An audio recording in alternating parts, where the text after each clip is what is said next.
Let's kind of go from the financial and the transactional to talk about running businesses. One thing that has baffled me as time goes by, because I think it requires a level of criteria. Your quote was measure success at every level. So my question is, what have been, as you've run companies, what have been the most unusual metrics you've used to measure success?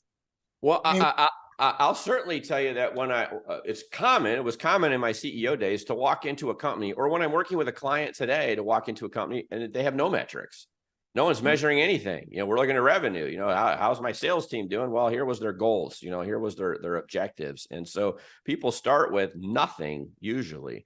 And so I tell people, there's kind of two things. We need to keep score because we got to know if we're winning. Right. And so I walked into a company, big company, been around for 40 years, wasn't really using, any meaningful type of metrics. It was unable to because it had disparate data systems and just, it didn't even have an ERP platform at the time. And it had, over a couple $100 million of revenue, and it was running on like 8, Commodore 64s, and they had their, here's my finance pack. I'll put it in this Commodore 64, and here's my dispatch pack, put it in that one.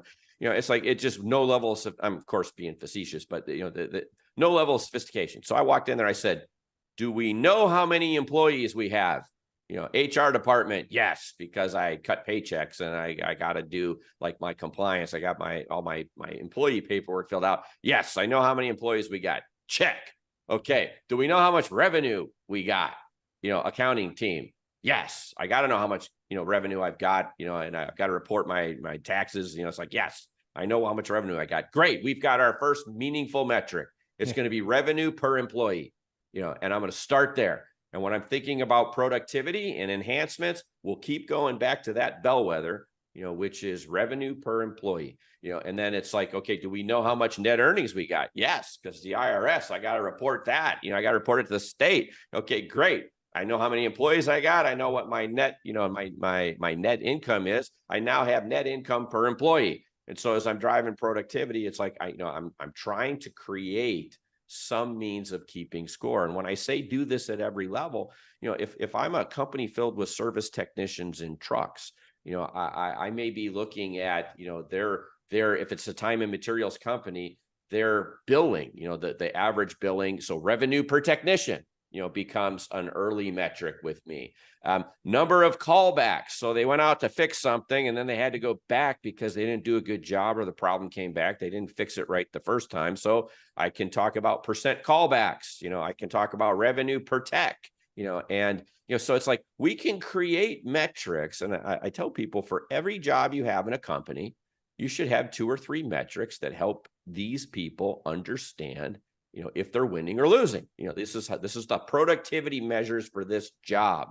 And if I've got a group of people doing the same work, well, I want to put all those people and rack and stack them based on who's doing it best, who's doing it worse, and where my bar is for the level I expect. And so these people are above goal. These people are below goal. This is the best. This is the worst. Why do I want to do this? I call it pay for performance.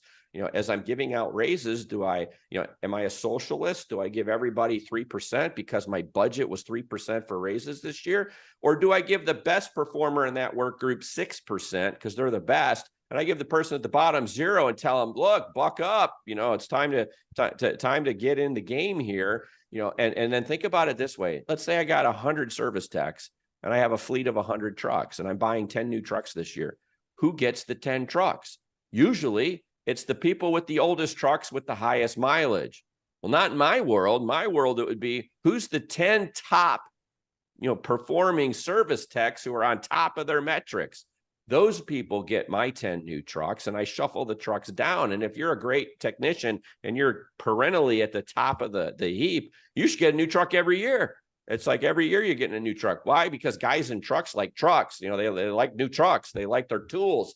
They get to go to training. It's like, we have to teach our people at a very high level that their activity matters to the success of the business. And when a company is growing and successful, it has money to give people raises, to give them new trucks, to send them to training, and to give them promotional opportunities as the business is expanding. And so you know, it's like we need to keep score. We got to have metrics. We need everybody in the company to have metrics on their own performance so they know if they're doing a good job or not.